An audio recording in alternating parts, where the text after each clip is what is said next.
이 찬양 가사에 좀 빠져들었던 것 같습니다. 우리 1부 예배 끝나고 나니까 이거 MR 틀어놓은 거 아니냐, 뭐 립싱크 아니냐, 뭐 이렇게 얘기하는 분이 있던데 제가 앞에서 보니까 실제 부르신 거고요.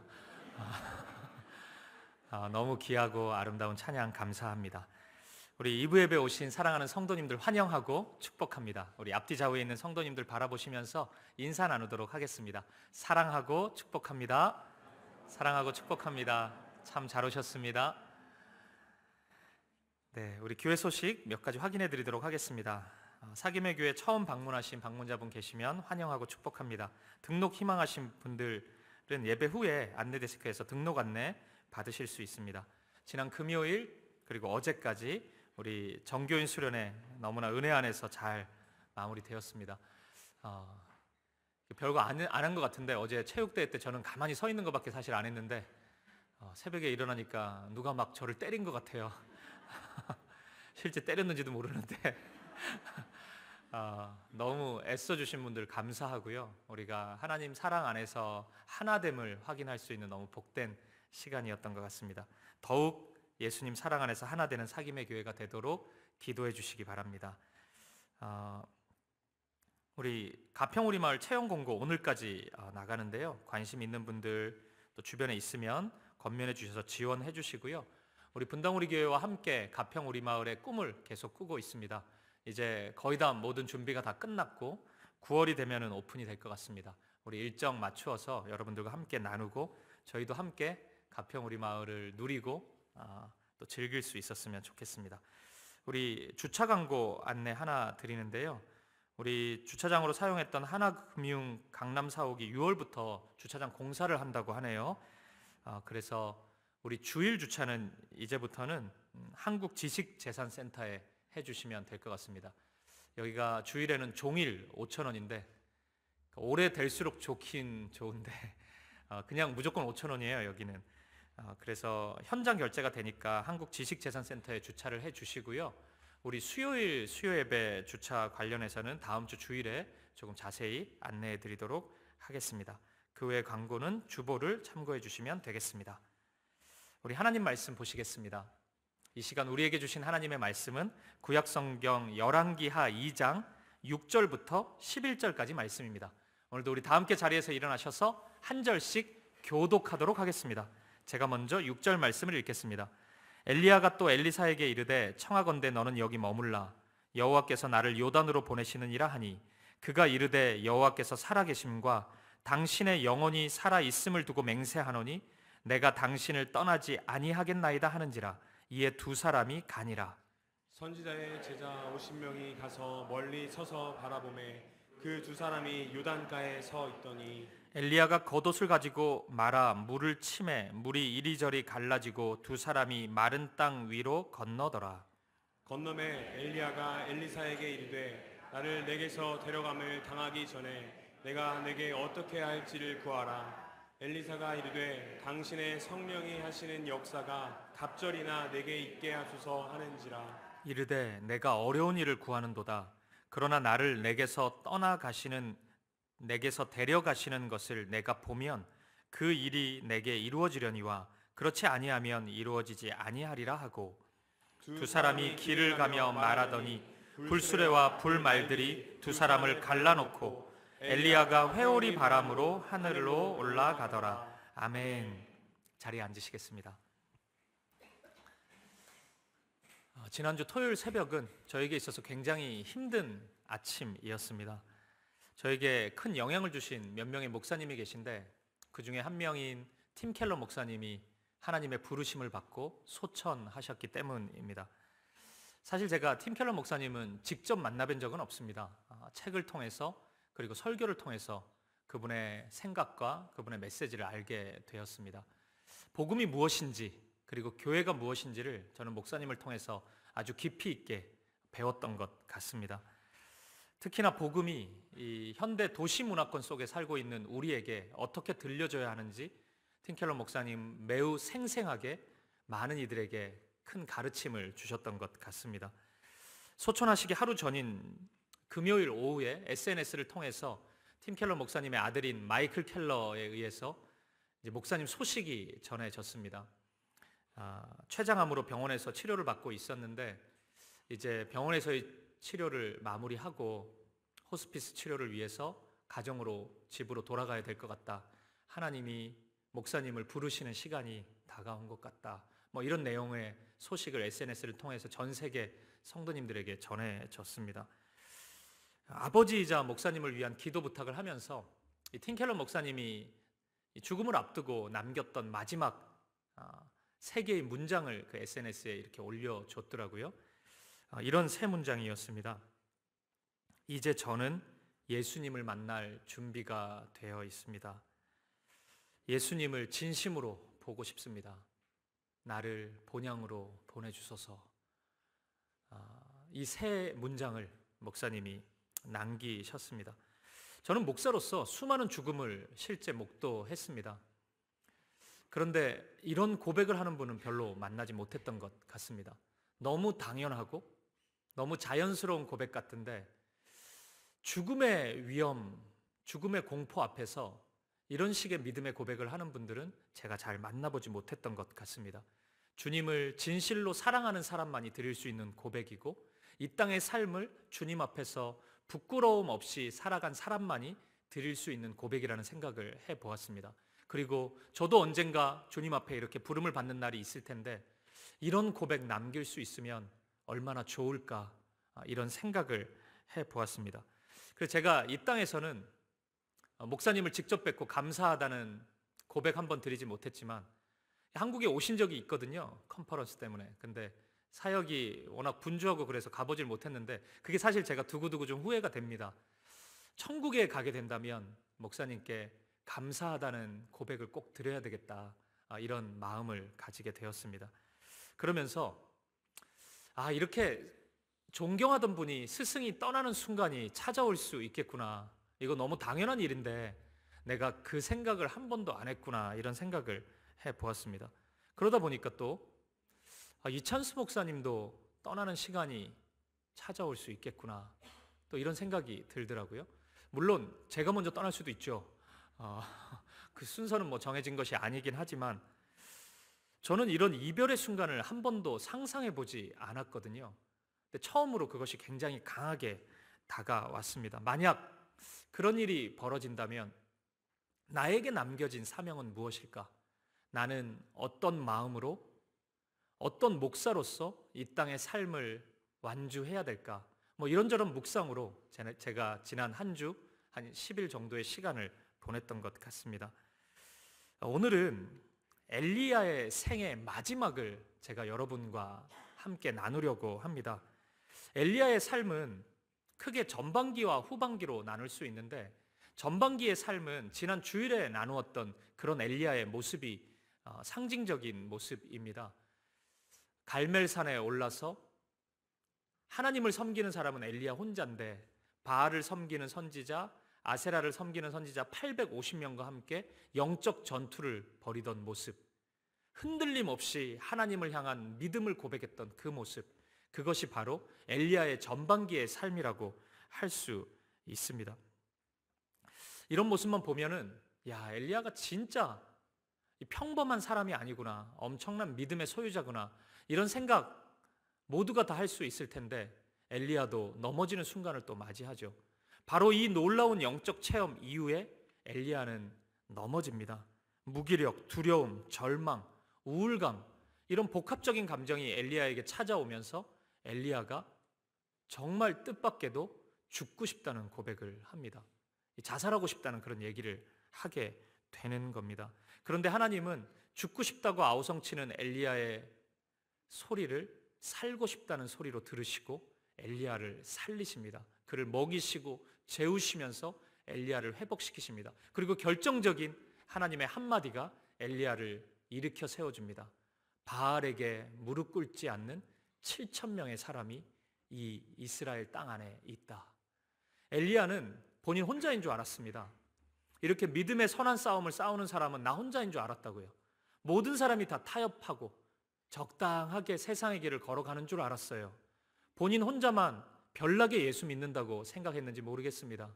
그런데 그 외로움이 어느 순간 찾아와서 엘리야를 무너뜨리고 있는데 하나님의 말씀은 너 말고도 7천 명이나 있다는 것이었습니다. 이스라엘 땅 안에 바알에게 무릎 꿇지 않고 바알에게 입 맞추지 않은 7천 명이 있다. 이 말씀 한마디가 엘리야를 일으켜 세워줍니다. 엘리야는 다시 말씀에 의해 회복되고 믿음의 동역자들과 함께 믿음의 길을 걷기로 결단합니다. 그리고 이때부터 전반기와는 확연히 달라진 엘리야의 후반기 삶이 시작됩니다. 이 후반기 삶의 특징이 있다면 엘리야가 자신의 마지막 시간을 준비한다는 데 있습니다. 오늘은 엘리야의 후반기 삶을 묵상하면서 엘리야가 이 삶을 통해서 어떠한 유산을 남겼는지 세 가지 면에서 우리가 한번 생각해 보고 싶습니다. 그리고 이 세 가지 적용을 통해서 오늘 저와 여러분의 삶에도 반드시 이 마지막 순간이 찾아온다는 사실과 우리는 과연 이 땅에 어떠한 유산을 남기며 살아가고 있는지 우리 자신이 걸어온 삶을 한번 돌아보는 시간을 가졌으면 좋겠습니다. 첫 번째입니다. 엘리야가 남긴 첫 번째 유산은 한 사람입니다. 열왕기상 19장 19절 21절까지의 말씀을 보면 깊은 영적 침체에서 벗어난 엘리야에게 하나님이 주신 첫 번째 명령은 엘리사라는 청년을 찾아가라는 것이었습니다. 그러니까 가까스로 회복되어서 죽으려고 했다가 살아났던 또 다른 삶이 시작되는 그 첫걸음에서 하나님은 엄청 대단한 무슨 사역을 맡기시는 게 아니고 한 사람 어디 있으니까 거기 가서 그 사람, 그 젊은 청년 만나라. 그것이 하나님의 명령이었어요. 이것은 이전의 엘리야를 생각할 때 굉장히 독특하고 대단한 도전이 아닐 수 없습니다. 아마도 이전의 엘리야 같았으면은 아니 주님, 지금 이 시대가 이렇게 악하고 이스라엘이 영적으로 가장 심각한 위기를 맞이했는데 해야 될 일이 산더미처럼 있는데 감당해야 될 사역이 이렇게 많은데 한 사람한테 가라니요. 지금 시간, 에너지 이런 거 절약하는 게 너무 중요한데 어떻게 한 사람에게 내가 지금 이 시간을, 내 에너지를 쓸 수 있습니까? 지금 우리의 영적인 상태는 갈멜산에서 보여주셨던 그 영적인 그 놀라운 역사, 기적보다 더 크고 더 놀라운 일이 필요한데 어떻게 한 사람에게 가라고 말씀하십니까? 이렇게 외쳤을지도 모르겠습니다. 본래 엘리야는 주님의 말씀을 따라갔기 때문에 외롭고 힘든 일을 걸었을 뿐이지 그의 말이나 그의 사역은 스케일이 굉장히 컸습니다. 언제나 크고 화려한 일들이 하나님의 역사가 나타났던 사람입니다. 따라서 이런 반응 우리가 충분히 상상해 볼 수 있습니다. 그런데 하나님은 이전에는 생각하지 못했던 삶의 자리, 사역의 자리로 엘리야를 인도해 가시는 것입니다. 여러분, 한 사람에게 집중하고 한 사람에게 목숨 거는 일은 늘 계산하며 사는 사람들에게 있어서는 무척이나 힘든 일입니다. 왜냐하면 생각해 보세요. 그 한 사람에게 쓰는 시간과 에너지를 많은 사람들에게 사용하면 훨씬 더 효율적인 결과가 나타나지 않겠습니까? 그런 효율을 따지는 게 이상한 모습은 아니잖아요. 저와 여러분도 마찬가지지 않습니까? 우리 시간이 제한적이고 우리 에너지가 한정적인데 그거 절약해가지고 효율적으로 쓰는 것이 옳지, 어떤 한 사람에게 비효율적으로 사용하는 것, 그것은 굉장히 정당하지 않은 것처럼 우리에게 다가올 수 있습니다. 하나님도 그거 모르실 리가 없죠. 그런데 우리 하나님은 때때로 그런 효율을 생각하지 않으실 때가 있습니다. 하나님의 사람을 부르시고 하나님의 사람을 세우실 때가 바로 그렇습니다. 그 탁월한 예가 저와 여러분 아니겠습니까? 하나님이 효율을 생각하셨다면 우리 부르셨겠습니까? 우리보다 훨씬 더 신실하고 능력 많은 사람들 불렀으면 이렇게 하나님 나라가 더디게 임하지는 않았을 겁니다. 너무 게으르고 너무 귀찮아하고 너무 믿음이 없는 모습이 정말 많지 않습니까? 그럼에도 불구하고 우리 마음의 작은 믿음을 보시고 하나님을 향한 그 작은 사랑을 보시고 하나님은 저와 여러분을 부르셨습니다. 자기의 연약을 인정하고 하나님을 바라볼 수 있는 그 작은 믿음, 그것을 하나님은 훨씬 더 크게 보시는 겁니다. 동시에 이런 이유로 하나님은 많은 사람을 찾지는 않으시는 것 같습니다. 물론 사람이 많아질수록 좋죠. 하지만 하나님은 그게 우선순위가 아닌 것은 분명합니다. 한 사람이면 충분해요. 한 사람만 있으면 하나님은 얼마든지 일을 하시는 분이십니다. 그런데 여러분, 그 한 사람이 또 아무나일 수는 없습니다. 한 사람이지만 하나님을 사랑하는 사람이어야 합니다. 하나님의 말씀에 순종하는 사람이어야 합니다. 하나님만을 예배하는 사람이어야 합니다. 그 한 사람이 있다면 하나님은 일하십니다. 그리고 오늘 우리 하나님은 지금도 그 한 사람을 찾고 계십니다. 하나님께서 소돔을 멸망하실 때를 생각해 보십시오. 아브라함이 가로막고 하나님께 호소하지 않습니까? 의인 50명이 만약에 있다면 하나님 소돔 땅을 멸망시키시겠습니까? 하나님은 멸망하지 않겠다고 말씀하십니다. 아브라함이 이제 생각을 좀 하게 되죠. 좀 줄여봐요. 45명. 하나님 멸망하지 않겠다 그러십니다. 40명, 30명, 20명, 10명까지 줄어듭니다. 하나님은 10명이 있어도 멸망시키지 않겠다고 말씀하십니다. 저는 이 지점에서 아브라함이 깨달았다고 분명히 확신해요. 아브라함은 더 줄여봤자 의미가 없다는 것을 알았습니다. 한 5명, 3명, 2명, 1명. 아브라함이라고 왜 그 마음이 없었겠습니까? 아브라함은 알았던 겁니다. 한 명도 없구나. 하나님은 분명히 한 명의 의인이 있었으면 소돔을 멸망시키지 않으셨을 텐데 그 한 명이 이 땅에는 없구나. 아브라함은 분명히 알았던 것입니다. 우리 사김의 교회가 목회 철학으로 삼고 있는 몇 가지가 있는데 그 중에 굳이 한 가지를 꼽으라면 제자 훈련일 것입니다. 제자 훈련의 철학으로 이 교회가 세워졌고 그렇게 지난 1년을 걸어왔습니다. 제자 훈련의 철학이라는 것은 한 영혼을 천하보다 귀하게 여기고 그 한 사람을 주님의 신실한 제자로 세우는 데 있습니다. 물론 이전에는 저도 이 훈련을 보면서 이런 생각을 좀 해봤습니다. 제자 훈련이라는 사역은 교회 전체로 볼 때 너무 비효율적인 사역이 아닌가? 이런 생각을 해봤어요. 그 소수의 사람을 붙잡고 너무 많은 시간을 사용하는 것 아닐까?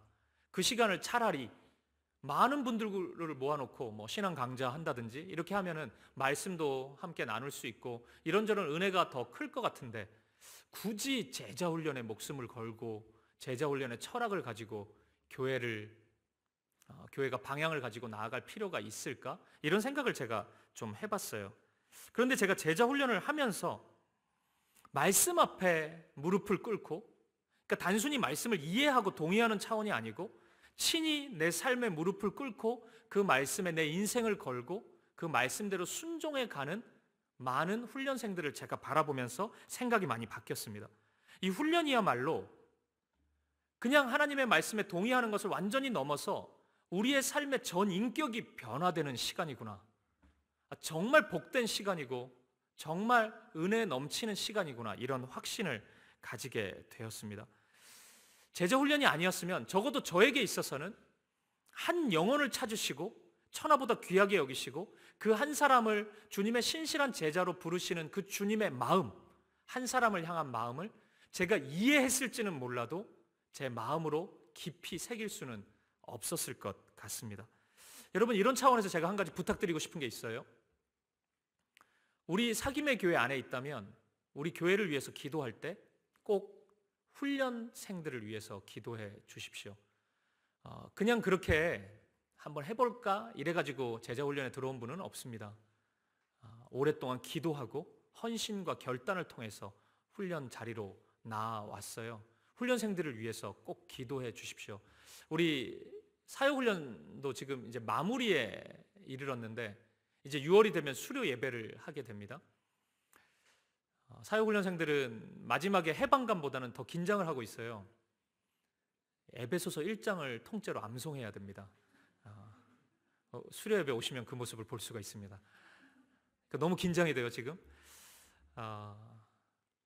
이런저런 긴 시간을 통해서 훈련의 과정을 마쳤는데 신실한 주님의 제자가 될 수 있도록 기도해 주십시오. 우리 제자훈련생들은 이제 절반을 향해서 나아가고 있는데 많이 지칠 때입니다. 포기하지 않고 말씀 앞에 끝까지 나의 옛사람을 깨뜨리고 드릴 수 있도록 많이 기도해 주시면 좋겠습니다. 그리고 여러분, 만약 하나님이 그냥 그렇게 주님을 믿는 정도로 머무르는 사람이 아니라 주님을 따라가는 제자가 되기를 꿈꾸는 그 마음을 하나님이 허락해 주신다면 여러분도 결단해 볼 수 있기를 바랍니다. 주님의 제자가 되는 데 있어서 내 삶을 한번 들여보고 싶은 그런 결단을 드릴 수 있기를 바랍니다. 저는 우리 사김의 교회 모든 성도님들이 그냥 군중으로서 무리로서 머물러 있는 사람들이 아니라 주님의 신실한 제자가 될 수 있기를 간절히 꿈꾸고 소망합니다. 우리 사김의 교회가 엘리야에게 보여지는 그 전반기의 모습과 후반기의 모습 둘 다가 함께 어우러지는 교회가 되었으면 좋겠습니다. 그 용맹스럽고 담대한 엘리야의 모습, 갈멜산에서도 흔들리지 않는 그 믿음의 모습, 그리고 하나님의 놀라운 역사, 그것이 우리 사김의 교회 안에 나타났으면 좋겠고, 이 후반기 사역에서 보여지는 그 한 사람을 찾아 나서는, 그리고 한 사람에게 모든 것을 내어줄 수 있는 그 한 사람을 사랑하는 주님의 마음이 우리 교회 가운데 가득 넘쳤으면 좋겠습니다. 효율, 그것 추구하는 교회보다 한 영혼이 주님 앞에 돌아오는 것을 더욱 기뻐하고 더욱 감사하는 우리 사김의 교회가 되기를 간절히 소망합니다. 그리고 두 번째입니다. 두 번째로 엘리야가 남긴 유산은 다음 세대입니다. 엘리야가 만난 엘리사를 보세요.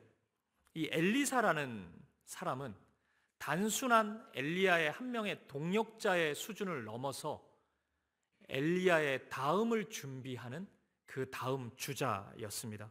엘리야를 만날 당시 엘리사는 그냥 소를 키우는 평범한 농부에 불과했습니다.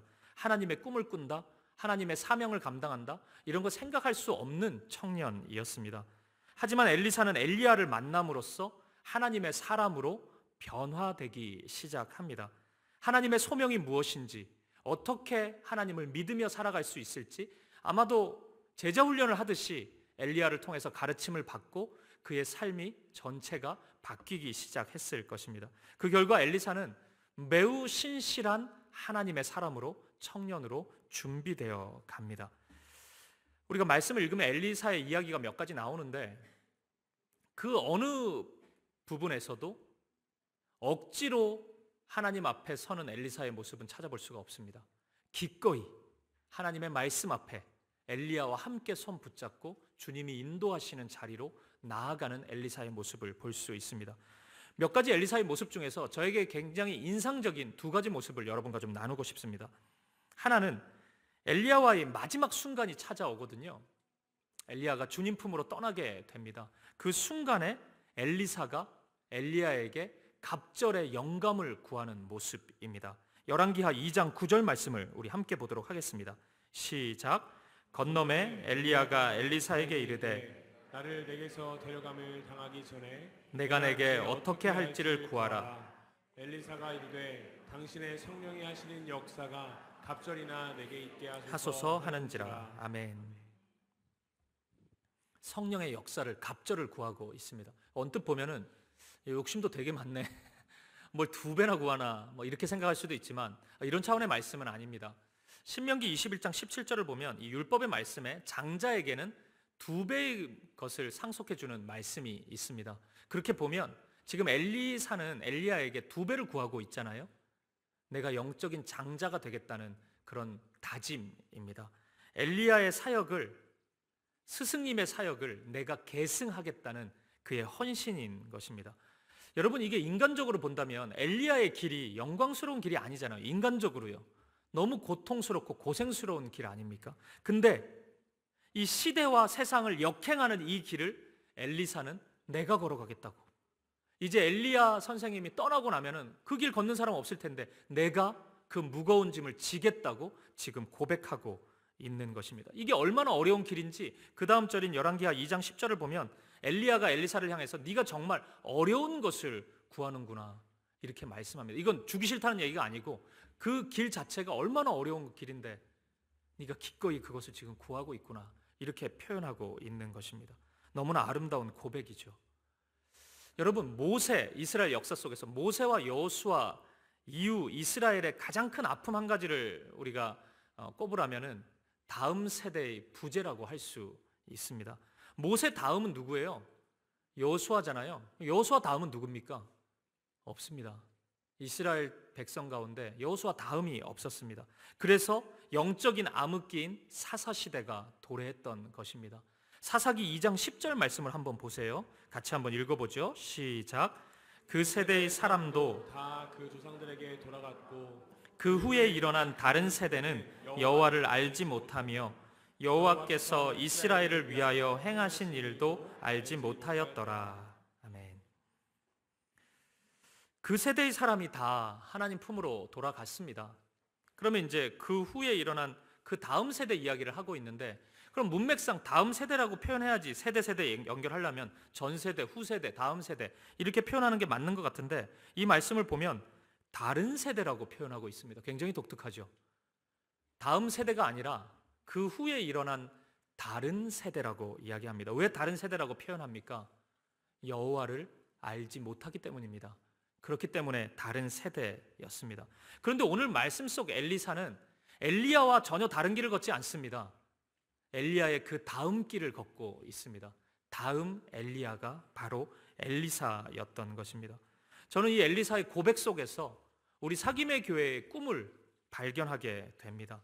우리 사김의 교회가 눈에 보이는 사역에만 집중하고 눈에 보이는 열매만 받아먹기를 꿈꾸고 소망한다면 오늘 우리는 이 다음을 놓칠 수밖에 없을 것입니다.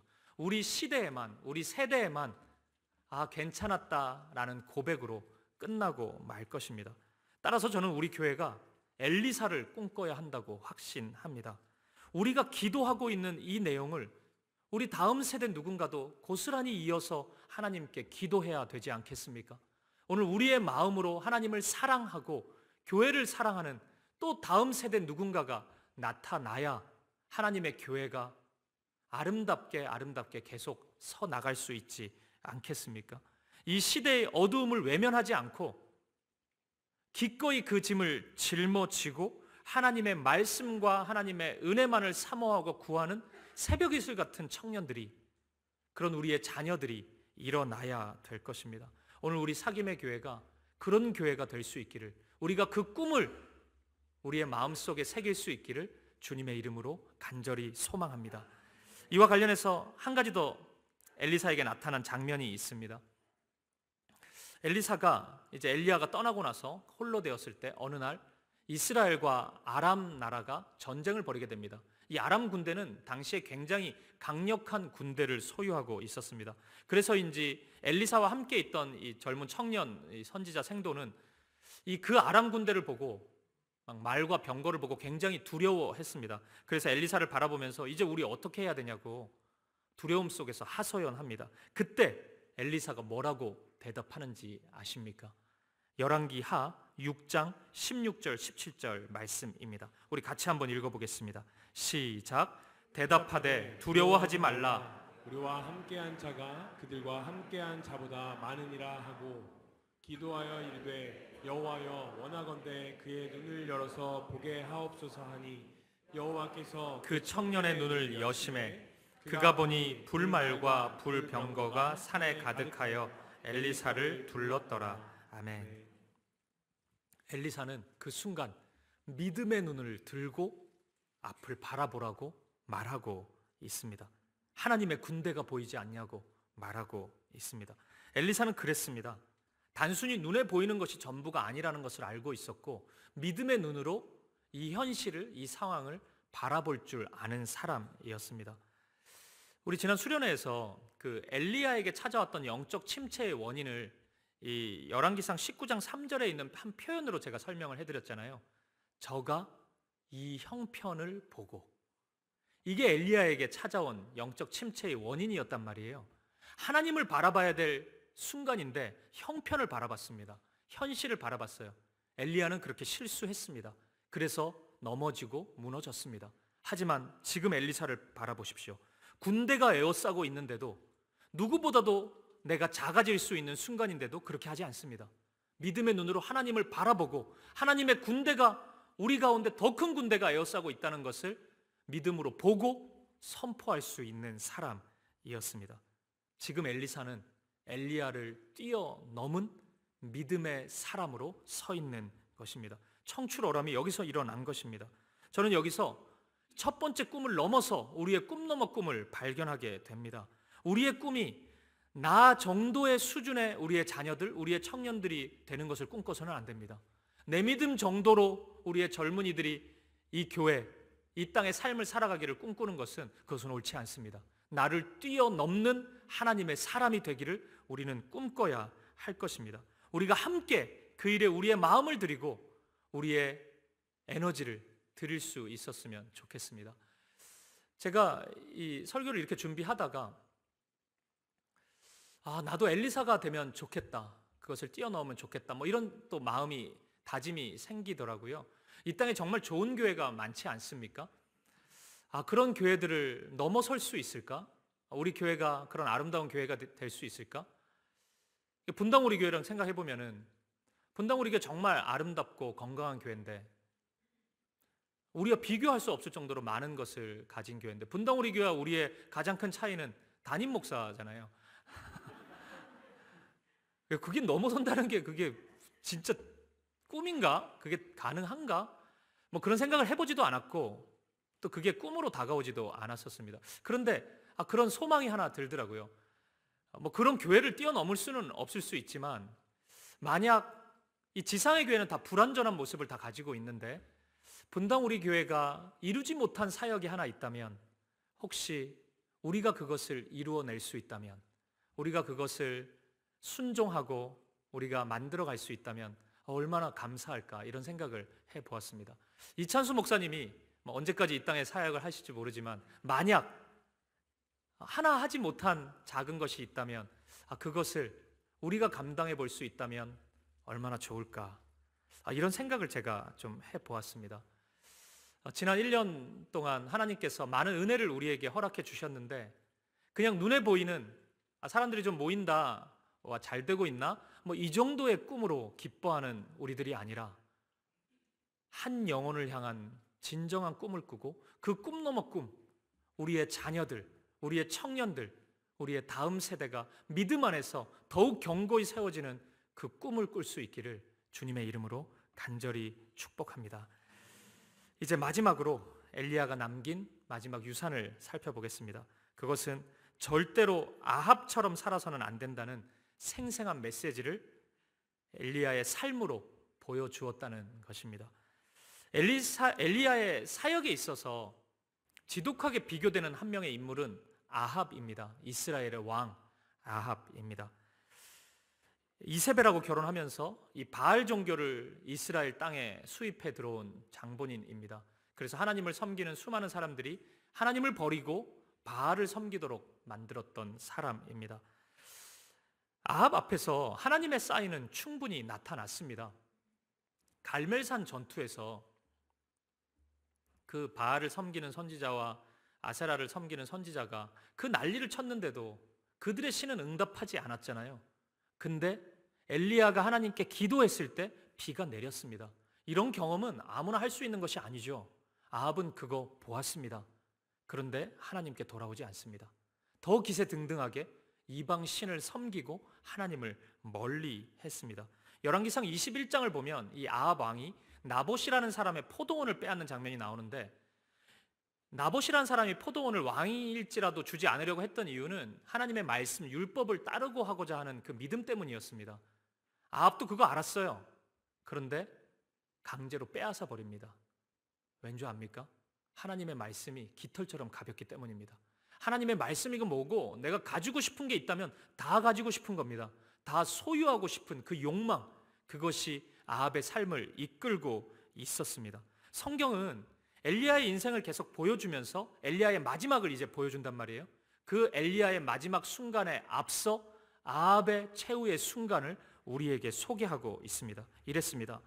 북이스라엘과 남유다가 모처럼 연합을 해가지고 아람과 전투를 벌이자고 결의를 합니다. 이런 일이 좀처럼 드문데 하나가 되었어요. 근데 이 순간에도 아합이라는 사람은 잔꾀를 부립니다. 연합군이지만 혹시나 아람한테 밀리면 어떡하나? 우리가 패하면 어떡하나? 이런 생각을 합니다. 그래서 왕의 그 갑옷을 입지 않고 일반 그 군인의 옷을 입고 뒤에 숨어 있어야지, 이런 생각을 하는 겁니다. 열왕기상 22장 30절 말씀을 한번 보시겠습니다. 제가 읽어보겠습니다. 이스라엘의 왕이 여호사밧에게 이르되 나는 변장하고 전쟁터로 들어가려 하노니 당신은 왕복을 입으소서 하고 이스라엘의 왕이 변장하고 전쟁터로 들어가니라. 여기서 여호사밧은 이 남유다의 왕입니다. 그러니까 왕은 왕복 입고 가십시오. 저는 그냥 일반 사병의 옷을 입고 전쟁터 뒤에 서 있겠습니다. 죽을까 봐 그러는 거예요. 근데 어떤 일이 일어나는 줄 아십니까? 열왕기상 22장 34절 말씀입니다. 이 말씀은 같이 읽어보겠습니다. 시작. 한 사람이 무심코 활을 당겨 이스라엘 왕의 갑옷 솔기를 마친지라. 왕이 그 병거 모는 자에게 이르되 내가 부상하였으니 내 손을 돌려 내가 전쟁터에서 나가게 하라 하였으나. 아멘. 여기서 중요한 단어는 첫 시작에 있는 무심코입니다. 우리 이전 번역 성경인 개역 한글 성경을 보면 이 무심코를 우연히라고 번역해 두었습니다. 이 우연이라는 단어 잘 번역한 것 같아요. 이 단어는 성경에 딱 2번 나옵니다. 근데 2번 모두 그 어느 때보다 하나님의 주권이 강조되고 하나님의 섭리가 부각되는 장면에 이 우연이라는 단어를 사용하고 있습니다. 그러니까 이 장면은 우연이 아니라는 것, 그것을 하나님이 보여주고 있습니다. 우연인 듯 우연 아닌 필연 같은 그런 장면이 지금 펼쳐지고 있는 겁니다. 한 적군이 아합을 겨냥하면서 지금 활을 쏜 것이 아닙니다. 그냥 높이 쐈어요. 근데 무슨 레이더가 달린 것처럼 그 화살이 정확히 아합을 향합니다. 그리고 아합이 그렇게 허무하게 죽음을 맞이합니다. 이것이 아합의 마지막 모습이었습니다. 사랑하는 여러분, 아합의 길은 그 끝이 정해져 있습니다. 비록 그 순간에는 아무 일이 일어나는 것처럼 보이지 않을 수 있고 하나님이 그 사람을 다루시지 않는 것처럼 보일 수 있지만 하나님은 단 한순간도 놓치지 않고 아합의 삶을 주목하고 있었습니다. 그리고 하나님의 최후의 일이 나타나게 되는 것입니다. 아합의 인생의 길은 그 결말이 정해진 인생이었습니다. 반면 엘리야도 마찬가지입니다. 엘리야의 길도 그 마지막이 정해져 있었습니다. 그 순간순간은 고난과 핍박과 어려움이 있었을지 모르지만 그 마지막은 주님의 맞이입니다. 주님이 엘리야를 맞이해 주십니다. 영접해 주십니다. 오늘 우리가 읽었던 본문 11절 말씀을 보면 불수레와 불말이 나타나서 엘리야를 보호합니다. 그리고 하나님의 회오리 바람이 엘리야를 하나님께로 인도합니다. 저는 이 모습이 정확히 어떤 모습인지는 알지 못하겠습니다. 엘리야가 육신의 죽음을 보지 못하고 하나님 품에 나아가게 된 것인지 정확히는 모르겠습니다. 하지만 한 가지 확실한 것은 엘리야의 마지막이 매우 영광스러웠다는 것입니다. 오늘 우리가 걷는 길이 엘리야와 같은 영광을 준비하는 걸음이 되었으면 좋겠습니다. 아합과 같은 길로 아무 일도 일어나지 않으니까 괜찮겠지 하면서 하나님의 수많은 말씀과 사인이 있음에도 불구하고 하나님께로 돌이키지 않는 어리석은 길이 아니라 오늘 아합과 우리의 차이가 있다면 오늘 우리는 돌이킬 수 있는 기회가 주어진 것 아니겠습니까? 하나님의 말씀이 우리에게 들리고 있다는 것 아니겠습니까? 우리가 엘리야의 길을 걸어갈 수 있기를 바랍니다. 엘리야의 길, 엘리야가 알고 있었던 그 길을 믿음으로 걸어가는 저와 여러분 되시기를 간절히 축복드립니다. 말씀을 마무리하겠습니다.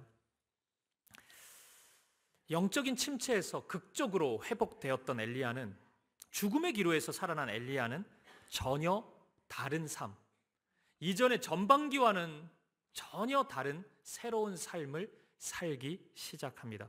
물론 이전에 못 살았다는 게 아니죠. 이전에도 믿음의 삶이었지만 이제는 거기에 더해서 지혜와 하나님의 말씀이 충만한 삶을 살아갑니다. 오늘 확인한 엘리야의 모습처럼 오늘 저와 여러분에게도 한 영혼을 향한 주님의 마음, 주님의 사랑이 있기를 소망합니다. 오늘 여러분에게 맡겨진 한 영혼이 있다면 그게 가족일 수도 있고 우리의 삶의 자리에서 한 영혼이 우리 앞에 서 있다면 그 영혼을 사랑하고 품고 그를 위해 기도하고 그를 주님께로 인도할 수 있는 그런 복된 인생이 되었으면 좋겠습니다. 그리고 그 한 영혼을 향한 사랑 안에 반드시 우리의 다음 세대, 우리의 청년들, 젊은이들, 우리의 자녀들이 포함되어 있기를 소망합니다. 엘리사를 준비시키는 하나님의 계획 앞에 엘리야는 자신의 인생 모든 것을 겁니다. 오늘 다루지는 않았지만 엘리야가 길갈, 베델 그리고 여리고에 학교를 세우는데 선지자 생도 학교를 세웁니다. 화려한 자신의 전반기 삶이 있었잖아요. 믿음 안에서 본다면 정말 화려한 사역을 많이 했잖아요. 그리고 자신은 누구도 경험해보지 못했던 죽음의 문턱까지 내려가는 영적인 침체도 경험합니다. 그 모든 경험을, 모든 에너지를 한 사람을 세우는 일에 다 투자하는 삶을 살아갑니다. 그렇게 엘리야는 다음 세대, 청년 세대를 길러냅니다. 그렇게 세워진 엘리사는 엘리야를 능가하는 사람이 되어버렸습니다. 더 강한 믿음으로 세워졌고 시대적인 요청을 외면하지 않고 기꺼이 내가 이 시대, 이 때를 이 나라에서 살아가야 한다면 기꺼이 하나님의 사람으로서 돌파하면서 믿음으로 살아간 사람입니다. 보십시오. 적어도 이스라엘 땅에 당분간은 엘리사가 있기에 안심할 수 있지 않습니까? 엘리야가 떠났지만 하나님의 말씀을 대언하는 사람이 또 있지 않습니까? 이것이 이스라엘 땅에 얼마나 큰 축복입니까? 오늘 우리가 이 땅을, 이 나라를 정말 사랑한다면 그런 하나님의 사람들을 이 땅에 유산으로 남겨놓는 것이 하나님 앞에서 부끄러움 없는 영광스러운 일이라고 확신합니다. 5월 마지막 주일입니다. 오늘 우리의 신앙을 돌아볼 수 있기를 바랍니다. 우리의 믿음이 나 자신에게만 향해 있지는 않은지, 그 믿음이 흘러넘쳐서 한 영혼에게, 우리의 다음 세대에게, 젊은이들에게 흘러가고 있는지 우리를 돌아볼 수 있기를 바랍니다. 사랑하는 여러분, 오늘 여러분의 삶은 무엇을 남기고 있습니까? 사도행전 20장 24절에 있는 사도의 고백을 보십시오. 내가 달려갈 길과 주 예수께 받은 사명, 곧 하나님의 은혜의 복음을 증언하는 일을 마치려 하면은 나의 생명조차 조금도 귀한 것으로 여기지 아니하노라. 오늘 이 사도의 고백이 저와 여러분의 고백이 될 수 있을까요? 팀 캐럴 목사님이 마지막 주님의 부르심의 순간 그 앞에서 이제 저는 예수님을 만날 준비가 되어 있습니다. 예수님을 정말 보고 싶습니다. 나를 나의 집으로, 본향으로 데려가 주십시오. 오늘 이 고백이 우리의 마지막 고백이 될 수 있을까요? 엘리사를 남겼던 엘리야의 꿈, 오늘 우리의 꿈이 될 수 있기를 간절히 바랍니다. 아합같이 어리석은 길을 끝없이 질주하는 삶이 아니라 엘리야처럼 하나님이 멈추라 하실 때 멈추고 돌아보라 하실 때 보고 그 한 사람의 주목하라 할 때 주목하고 나의 것을 기꺼이 누군가를 위해 내어줄 수 있는 꿈 넘어 꿈을 이루는 저와 여러분의 삶, 우리 사김의 교회 믿음의 걸음 될 수 있기를 주님의 이름으로 간절히 축복드립니다. 우리 함께 찬양 드리고 기도하는 시간 갖도록 하겠습니다. 우리 원하고 바라고 기도합니다. 엘리야를 통해 우리가 지난주일 그리고 수련회 또 오늘 이렇게 말씀을 좀 살펴보았습니다. 엘리야는 알았던 것 같아요. 그 어두운 시대 빛의 길이 무엇인지 알았던 것 같습니다.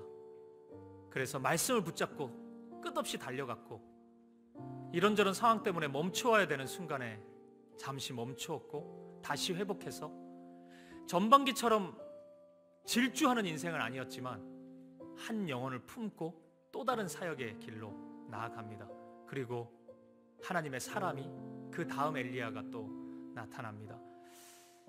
오늘 우리가 감히 엘리야와 비교하면서 나도 그런 사람이 되겠다는 기도가 좀 큰 기도가 될 수도 있겠지만 오늘 저와 여러분의 삶의 한 절에 작은 부분에 그런 모습이 나타나면 얼마나 좋을까 생각합니다.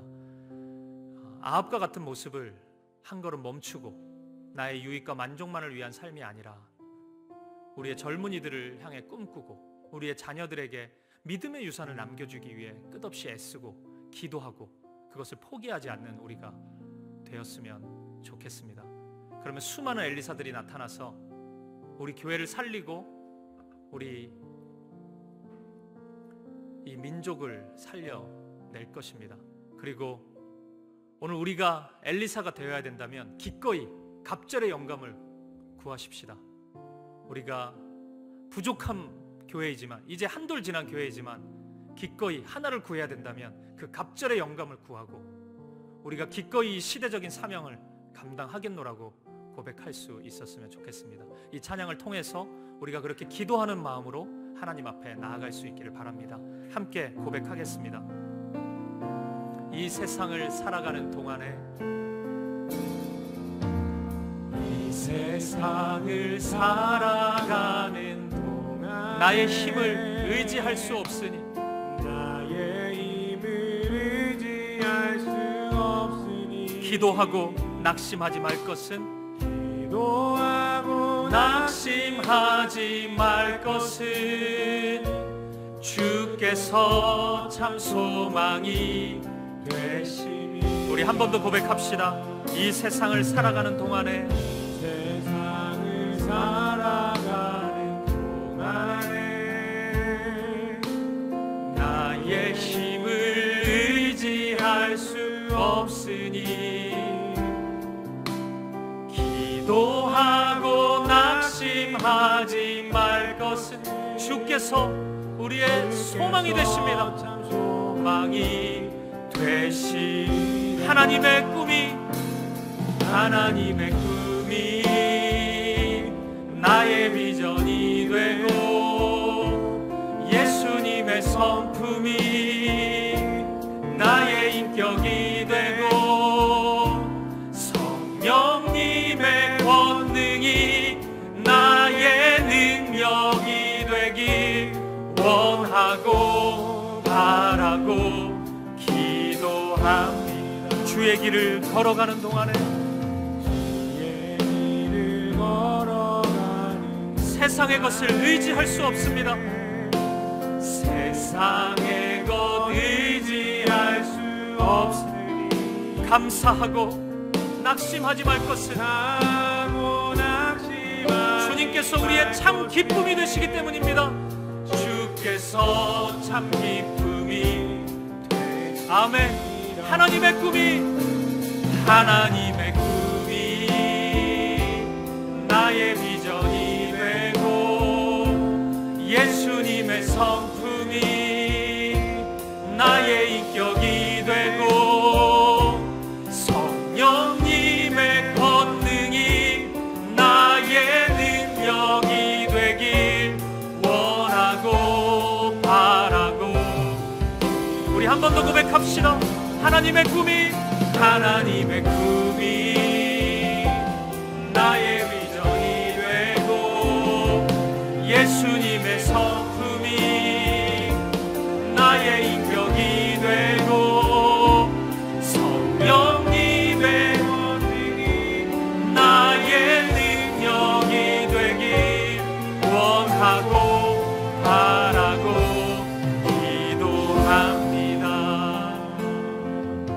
우리 이 시간 함께 한 가지만 기도하며 나아가고 싶습니다. 오늘 저와 여러분의 삶이 그냥 그렇게 살아가는 인생이 아니라 꿈꾸는 인생이 되기를 원하는데, 그 꿈이 하나님의 마음이 담겨 있기를 간절히 소망합니다. 한 영혼을 향한 주님의 마음이 오늘 우리의 마음이 되기를 원하고, 그 열정과 그 갈급한 마음 안에 오늘 우리의 자녀들이 있기를 바랍니다. 오늘 우리의 청년들이 있기를 바라고, 오늘 우리의 다음 세대가 있기를 바랍니다. 나만 잘 사는 것이 아니라 우리가 믿음의 유산을 남길 수 있기를 바라요. 이 시간 함께 기도할 때, 주님, 저의 남은 삶이 아합과 같은 인생이 아니라 엘리야와 같은 인생이 되게 하시고 엘리사를 남길 수 있는 그런 아름다운 삶이 되게 하여 주시옵소서. 믿음을 더하여 주시고 꿈꾸는 삶 되게 하시고 꿈 넘어 꿈을 이루어가는 나의 삶이 되게 하여 주시옵소서. 오늘 우리의 가정을 하나님께 맡겨드리고 우리의 자녀들이 엘리사가 되기를 함께 기도하기를 원하고, 오늘 우리 사김의 교회 안에 허락해 주신 많은 청년들이, 우리의 다음 세대들이, 우리의 자녀들이 말씀 안에서 엘리사로 무럭무럭 자랄 수 있도록 아버지 은혜를 더하여 주시옵소서. 그렇게 이 교회를 사용하여 주시옵소서. 함께하여 주시옵소서. 우리 한마음과 한뜻으로 기도하며 나아가겠습니다. 함께 기도하시겠습니다. 살아계신 아버지 하나님, 우리의 마음을 붙잡아 주시옵소서. 주님이 도와여 주시옵소서. 오늘 우리 안에 꿈이 이루어지길 바라고, 우리가 꿈꾸는 인생을 살아가기를 원하는데 아버지 하나님, 은혜를 더하여 주시옵소서. 주님 붙잡아 주시옵소서. 오늘 우리가 아합과 같은 인생을 살아가지 않고 엘리야와 같은 꿈꾸는 인생이 되게 하여 주시옵소서. 한 영혼을 향한 주님의 마음을 부어주시고, 오늘 우리의 자녀들과 오늘 우리의 청년들을 위해서 우리가 기꺼이 우리의 마음을, 우리의 재능을, 우리의 열정을 흘려보내줄 수 있도록 아버지 하나님 인도하여 주시옵소서. 오늘 우리의 믿음이 우리의 자녀들에게 흘러가기를 원합니다. 오늘 이 교회에 있는 수많은 청년들에게 아버지 하나님 주님의 마음이 흘러가게 하여 주시옵소서. 주님 붙잡아 주시옵소서. 우리 다 함께 자리에서 일어나셔서 하나님의 꿈이 오늘 우리의 비전이 되게 하여 주시옵소서. 오늘 우리가 꿈꾸는 인생이 되게 하여 주시옵소서. 우리의 삶을 받아주시옵소서. 성령님의 권능이 나의 능력이 되길 원하고 바라고. 우리 한 번 더 고백합시다. 하나님의 꿈이 우리의 비전이 되고 예수님의 성품이 나의 인격이 되고 성령님의 권능이 나의 능력이 되길 원하고 바라고 기도합니다. 살아계신 하나님, 우리 모두 결국 주님 앞에 설 날이 있을 텐데, 오늘 우리가 우리의 인생의 마디마디마다 어떤 흔적을 남기고 있는지 잠시 돌아보게 하여 주옵소서. 아합과 같은 어두운 길을 걸어가고 있다면 아버지, 우리를 멈추어 서게 하시고 다시 우리의 방향을 보게 하시고 주님 걸어가신 그 믿음의 길, 엘리야의 길을 걷게 하여 주시옵소서. 끝까지 말씀을 붙잡고 살아가는 우리가 되게 하시고 가까스로 죄 안 짓는 그런 삶을 살아가는 것을 넘어서 하나님의 꿈을 꾸는 우리의 인생이 되게 하여 주시옵소서. 오늘 우리에게 작은 것 하나를 맡겨주셨다면, 오늘 우리에게 재능을 주셨고 은사를 주셨고 재물을 주셨고 시간을 주셨고 힘을 주셨다면, 그것을 나만을 위해 사용하는 것이 아니라 기꺼이 한 영혼을 향해, 오늘 우리의 젊은이들과 우리의 다음 세대를 향해 기꺼이 사용할 수 있는 우리가 되게 하여 주시옵소서. 아버지, 우리를 사용하셔서 엘리사와 같은 자들이 우리의 가정마다 우리 사김의 교회에 세워지게 하여 주시옵소서. 기꺼이 시대의 과제를 짊어지고 믿음의 길을 걸어가는 사람, 기꺼이 하나님이 부르신 사명의 자리로 나아가는 사람, 그 엘리사가 오늘 우리 교회가 되게 하시고 우리의 다음 세대 청년들이 되게 하여 주시옵소서. 아버지 하나님, 오늘 사김의 교회를 통해, 우리를 통해 이루시고자 하는 계획이 있다면 오늘 엘리사의 고백처럼 우리에게 갑절의 영감을 허락하여 주시옵소서. 하나님의 성령의 능력을 갑절로 허락하여 주시옵소서. 그래서 기꺼이 기도하는 자리, 말씀에 순종하는 자리, 그 십자가의 자리로 기꺼이 나아가는 우리가 되게 하여 주시옵소서. 하나님의 말씀이 들려지는 우리 교회가 되게 하시고 그 말씀에 순종하며 나아가는 우리 모든 성도들이 되게 하여 주시옵소서. 그렇게 함께 하실 주님을 찬양합니다. 우리의 가정과 우리의 교회를 통해 영광 받으실 주님을 찬양합니다. 감사와 찬양을 드리며 살아계신 예수 그리스도 이름으로 기도합니다. 아멘. 이제는 주 예수 그리스도의 은혜와 하나님의 사랑과 성령의 아름다운 사귐이 아합의 길이 아니라 엘리야의 길, 한 영혼을 품는 길, 청년들과 다음 세대를 품는 길, 그 꿈 넘어 꿈의 길을 걸어가기로 소망하는 사랑하는 사김의 교회 성도님들 머리머리 위에 엘리사의 고백처럼 이 시대의 과제를 짊어지고 믿음으로 선한 싸움을 싸우기로 결단하는 사랑하는 사김에게 성도님들의 마음과 삶의 자리자리마다 가정과 우리 교회의 모든 다음 세대들 가운데 이제로부터 영원까지 함께 있을지어다. 아멘. 아멘. 아멘.